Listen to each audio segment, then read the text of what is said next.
திருப்பதியில் வைகுண்ட ஏகாதசி விழாவிற்கான டோக்கன்கள் பெறுவதில் ஏற்பட்ட கூட்ட நெரிசலில் சிக்கி தமிழ்நாட்டைச் சேர்ந்த 2 பெண்கள் உள்பட 6 பேர் உயிரிழந்தனர். 30க்கும் மேற்பட்டோர் காயமடைந்தனர்.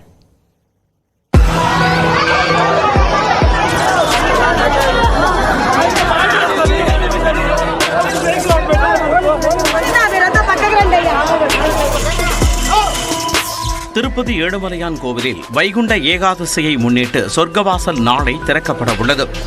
நாளை முதல் 10 நாட்களுக்கு சொர்க்கவாசல் வழியாக சென்று ஏழுமலையானை தரிசிக்க பக்தர்கள் அனுமதிக்கப்படுகின்றனர். நாளை சாமி தரிசனம் செய்ய விரும்பும் பக்தர்களுக்காக சர்வ தரிசன டோக்கன்கள் இன்று அதிகாலை முதல் விநியோகிக்கப்படுவதாக அறிவிக்கப்பட்டது. இதற்காக விஷ்ணு ஸ்ரீனிவாசம் உட்பட 8 இடங்களில் கவுண்டர்கள் அமைக்கப்பட்டன. இலவச டோக்கன் பெற நேற்று மதியம் முதலே சுமார் 1 லட்சம் பேர் குவிந்தனர். திருப்பதி பேருந்து நிலையத்தில் இருந்து சுமார் 1 கிலோமீட்டர் தொலைவில் இருக்கும் பைராகி பட்டிடையில் அமைக்கப்பட்ட கவுண்டரில் பல்லாயிரக்கணக்கானோர் குவிந்ததால் பெரும் கூட்ட நெரிசல் ஏற்பட்டது. பாதுகாப்பு பணியில் இருந்த ஊழியர்களும் திணறினர். ஒருவரை ஒருவர் முந்திச் செல்லும் போது தள்ளுமுள்ளு ஏற்பட்டு பலர் கீழே விழுந்தனர். அவர்கள் மீது மற்றவர்கள் ஏறி நடந்து சென்றனர்.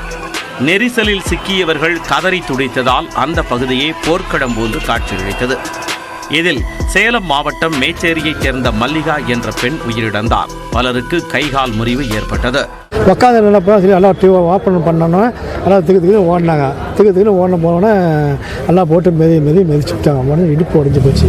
பிடிச்சும்போது தூக்கிட்டு அப்புறம் காப்பாற்றி கொடுத்து வரும்போது டக்குன்னு போலீஸ் இல்லை எல்லாம் நீடுது வேடிக்கை தான் பார்த்த உடனே அது வேலையை எதுவும் பண்ணதில்லை. குழந்தைங்க இல்லைங்க சார், எல்லாம் போன செத்து போச்சுங்க சார். எல்லாம் ஹார்ட் அட்டாக் அதெல்லாம் இது உடனே எல்லாம்.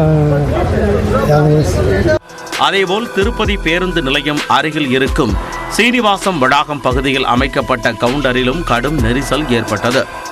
2 இடங்களில் ஏற்பட்ட நெரிசலில் சிக்கி 6 பேர் உயிரிழந்தனர். 34 பேர் காயங்களுடன் மீட்கப்பட்டு மருத்துவமனையில் அனுமதிக்கப்பட்டனர்.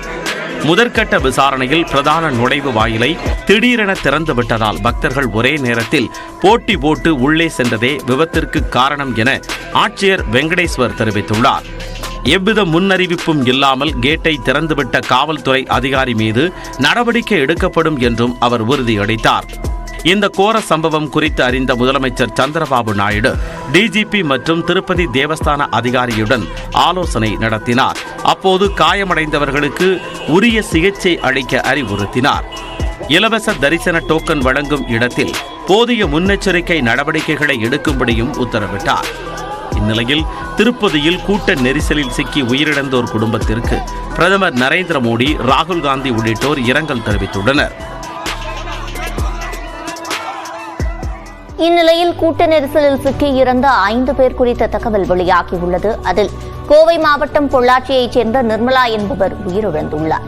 ஆந்திராவைச் சேர்ந்த ரஜினி, சாந்தி, ராஜேஸ்வரி, நாயுடு பாபு ஆகியோரும் உயிரிழந்தது தெரியவந்துள்ளது.